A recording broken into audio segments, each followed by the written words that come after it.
2001 সাল থেকে 2006 সাল পর্যন্ত সরকার ওনার বিরুদ্ধে যতগুলি মামলা দিয়েছিল সমস্ত মামলার আমি লয়ার ছিলাম এবং এই মামলায় ওনার কাছে এর আগের থেকে ওনার সাথে আমার পরিচয়, পারিবারিক পরিচয় আছে এবং ঘনিষ্ঠতাও দীর্ঘদিন থেকে।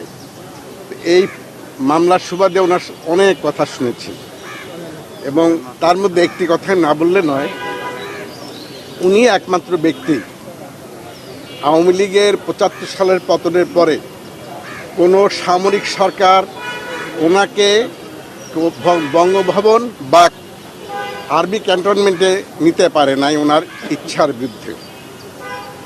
আর বাংলাদেশের সমস্ত নেতারা গিয়েছে, আর্মিদের সঙ্গে নতজানু হয়েছে, উনি হন নাই। এবং উনি আজকে সবাইকে দিকে চলে যেতে হবে, উনিও চলে গেছেন।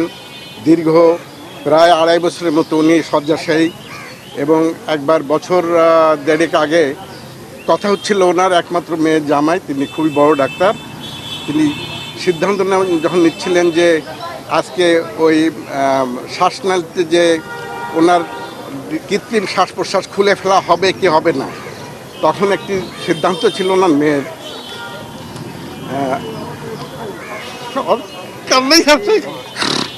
ঠিক আছে, বললো যে বাবা যতক্ষণ থাকুক আপনারা এই করেন, তবে এটা ঠিক তার মতো একজন ব্যক্তিকে, তার মতো নেতাকে, এক স্বাধীন দেশের নেতাকে যেভাবে জনগণের দেখা উচিত ছিল, যারা ওনার কাছ থেকে উপকৃত হয়েছেন তার না ওনার জন্য এগিয়ে আসেন নাই, এই দুঃখ আমাদের থেকেই যাবে।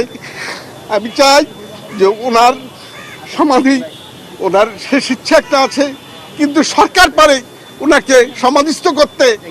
এই আমাদের জাতীয় সংসদের যে কোনো জায়গায় ওনাকে সমাধিস্থ করতে পারে সেই দাবি আমি রাখছি এবং ঢাকাতে ওনার যে জানালা হবে, জানালাগুলিকে সরকার যেন কোনো বাধাগ্রস্ত না করে সেই দাবিও আমি রাখছি। এটা বলেন নাই, এটা আমার দাবি। আচ্ছা, সংসদ ভবনের ব্যাপারে একটা কথা আছে। আমি স্পিকারের কাছেও ফোন করেছিলাম, তার এপিএস এর সঙ্গে কথা হয়েছে, তাকে খবরটা জানিয়েছি।